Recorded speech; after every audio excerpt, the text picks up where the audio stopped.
Okay, let's talk about those moments. Not just, forgetting your password. We all do that.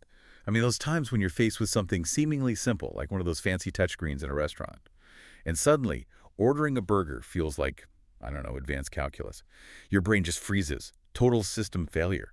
We get really fixated on memory, don't we? Like, can I remember names? But that's often not the first thing to wobble. It seems the real early warning sign is actually your processing speed. How fast you can take in info, organize it, and, well, do something. It's less about last year's vacation photos and more about how quickly you can handle things right now. Exactly. That speed is incredibly important. And the fascinating part, one of the best ways we have to check that speed, it isn't some high-tech brain scan. Not usually, anyway. Yeah. It's actually a super simple challenge. 30 seconds, pen, paper, drawing something everyone knows. Okay, I'm intrigued. A drawing. Yeah. And today we're going to unpack why this little drawing exercise is so powerful, sometimes even better than standard memory tests for catching things early. Our mission really is to get past this sort of fear around cognitive decline and look at the practical stuff. What can you actually do today to help your brain function better, to hit that reset button? All right, let's dive into this simple-sounding test, the clock drawing test. If you're listening, grab a piece of paper. Maybe try this. It honestly sounds like homework for a first grader, but neurologists, they swear by this. It's serious business. It really is. Okay, so here are the rules. Draw a clock face, a Yeah. complete one, and set the hands for a very specific time. 10 minutes after 11, boy and over. And the kicker. Yeah. You've only got 30 seconds to do the whole thing. Ready? Go. Pause. Time's up. How did that feel? A little stressful, maybe? Yeah, surprisingly so. 30 seconds isn't long when you start thinking about spacing numbers and which hand is which. Right. It seems easy, but it pulls together a lot of different brain functions. So when we score this, we're looking for a few key things. Okay, lay it on us. How do you pass the 30-second clock challenge? Well, first, did you get all 12 numbers on there? And importantly, are they spaced out reasonably correctly around the circle, not all bunched up? Okay, numbers and spacing, got it. Second, are the hands pointing in roughly the right directions, 11 and 2? Third, and this is a big one where things can go wrong early, did you mix up the hour and minute hands? Put the short hand pointing to the 2 and the long hand to the 11. I could see that happening under pressure. It's a common sign of organizational difficulty. And finally, the time limit itself. Was it all done within 30 seconds? That execution speed matters. Okay, but why this test? It feels so visual spatial. Why is drawing a clock supposedly more sensitive than asking me about my memories for spotting early Alzheimer's, for instance? That's a great question. It's because significant memory loss often comes a bit later in the process. The clock test. It hits executive function hard. Planning, sequencing, organizing information visually, retrieving the concept of a clock, then executing it accurately under time pressure. So it's like conducting an orchestra. Exactly. If you forget a number or space them weirdly or mix up the hands, it shows that the conductor, your executive function, is struggling to get all the sections playing together correctly and on time.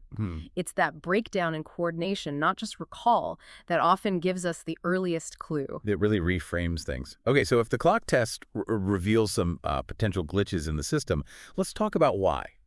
What are the everyday things, the common culprits that mess with our brain function? Like, if your brain's a delicate houseplant, what are we feeding it that makes it wilt? Well, the number one offender, the loudest one in the room, is usually sugar. Sugar. Not surprising, but how does it directly impact the brain? It's pretty direct, actually. Excess sugar leads to inflammation and insulin resistance. Systemically, yes, but also in the brain. And it seems to have a particular dislike for the hippocampus. That's your brain's hub for learning and memory consolidation. So sugar literally shrinks the memory part of your brain. It appears so. High blood sugar, chronic inflammation. They seem to cause actual measurable shrinkage of the hippocampus over time. The connection is so strong, in fact, that some researchers now refer to Alzheimer's disease as type 3 diabetes. Type 3 diabetes. Yeah. Wow. Because it's like a metabolic problem in the brain driven by sugar and insulin issues. Precisely. It highlights that deep link between blood sugar control, things like type 2 diabetes, and your risk for cognitive decline. Okay, so sugar is a major brain shrinker. What else is on the list? You mentioned stress earlier, the silent enemy. Yeah, chronic stress. Not the acute stress of, meeting a deadline, but that constant low-grade grinding stress. How does that hurt the brain? It just feels bad, It right? feels bad, but it's also biological. Chronic stress means your brain is constantly bathed in cortisol. A little cortisol is fine, helps you wake up. But too much for too long, it's toxic. It particularly impairs the prefrontal cortex, your CEO, responsible for planning, decision-making, self-control, and maybe even more critically, sustained high cortisol actually inhibits the creation of new brain cells, neurogenesis. So when you're chronically stressed, your brain literally stops building new connections, stops growing. Effectively, yes. It shifts into survival mode, not growth mode. You're essentially hampering your ability to learn and remember just by staying stressed out all the time. Yikes. Okay, sugar, stress. What about sleep? We always hear get more sleep, but the details here are actually kind of alarming. They really are. The research is pretty stark.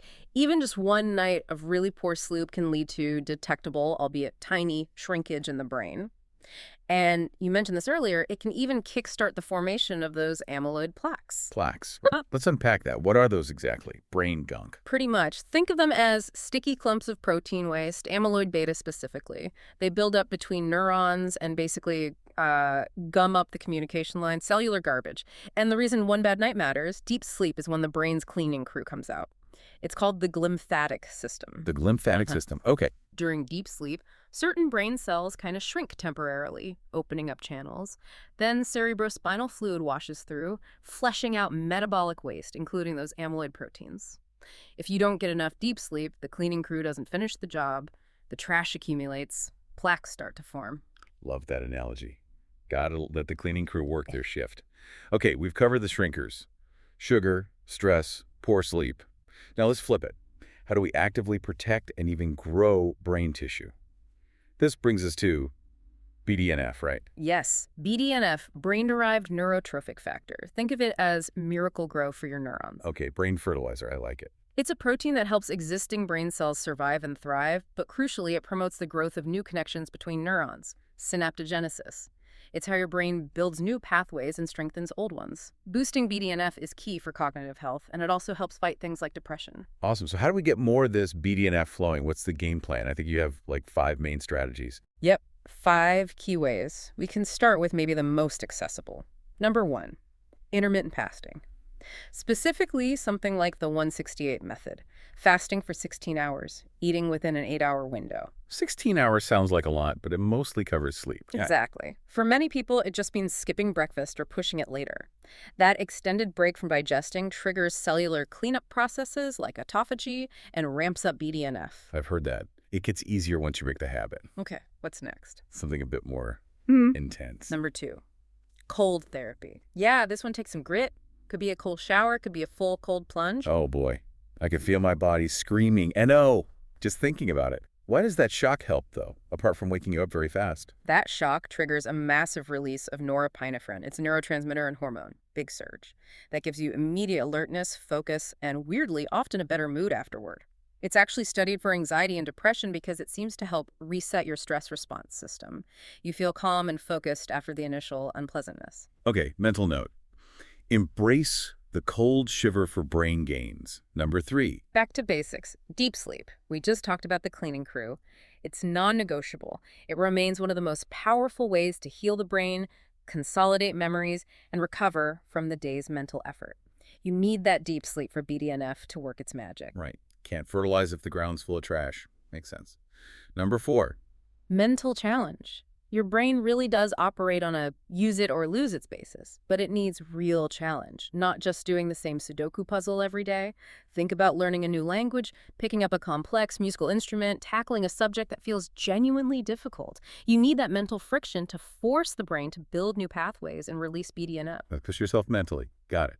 And the final one, the big gun. The most potent known way to boost BDNF and overall brain function, especially as we age, high-intensity interval training, HIIT. HIIT. So short bursts of really intense effort. Exactly. We're talking pushing yourself hard enough that talking feels difficult. That intensity skyrockets blood flow to the brain, floods it with oxygen and nutrients, and triggers a huge release of BDNF. The opposite, being sedentary. It's like actively choosing to let your brain slowly shrivel. Okay, HIIT is the turbo boost. Now, let's quickly talk fuel. We slagged off sugar earlier. Rightfully so. So what's the good fuel? You mentioned ketones. Yes, ketones are an alternative fuel source the body makes from fat when carbs are very low. And the brain loves them. They're a very clean, efficient energy source. They seem to bypass some of those inflammatory issues tied to high glucose metabolism. Very neuroprotective. Cool. So how do we get more ketones fueling our brains? Well, the most direct way is number one, adopt a low-carb diet. Really bring those carbohydrates down. This forces your body to switch from burning sugar to burning fat, producing ketones. And side note, this approach can be incredibly powerful for metabolic health overall. Some studies show it can potentially reverse type 2 diabetes in just 10 weeks. Wow, that's fast. Reversing diabetes in 10 weeks. Yeah. That's huge for brain health, too, based on the type 3 diabetes link. Absolutely monumental.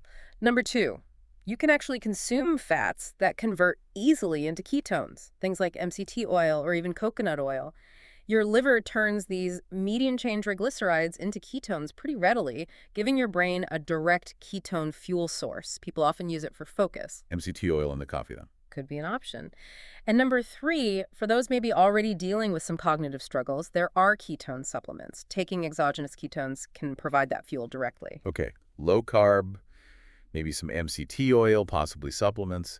You mentioned one more crucial thing for getting deep into ketosis, something about insulin.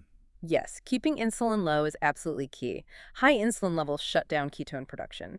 And while low carb is the main driver, protein intake matters too. Too much protein can actually raise insulin for some people because the liver can turn excess protein into glucose. Eukaryogenesis, right? That's the one.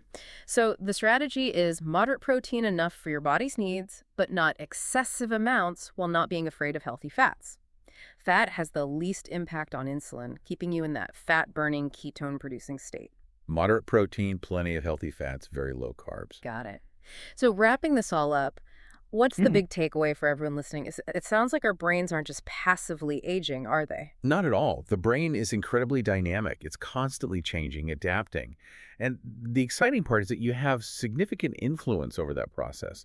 These aren't complicated medical procedures we're talking about. It's your food, your sleep, how you move your body, even how you challenge your mind, and yes, maybe how willing you are to take a cold shower. Right. It's about agency. You can make these shifts starting today. Exactly. You have powerful tools at your disposal to protect your cognitive function long term. So here's a final thought to chew on. If BDNF, that brain fertilizer, is often triggered by things that feel a bit uncomfortable: fasting, intense exercise, cold exposure, tackling hard mental tasks, what little bit of productive discomfort are you maybe avoiding today that could actually be the key to unlocking sharper focus, better memory, maybe even your next stroke of genius tomorrow?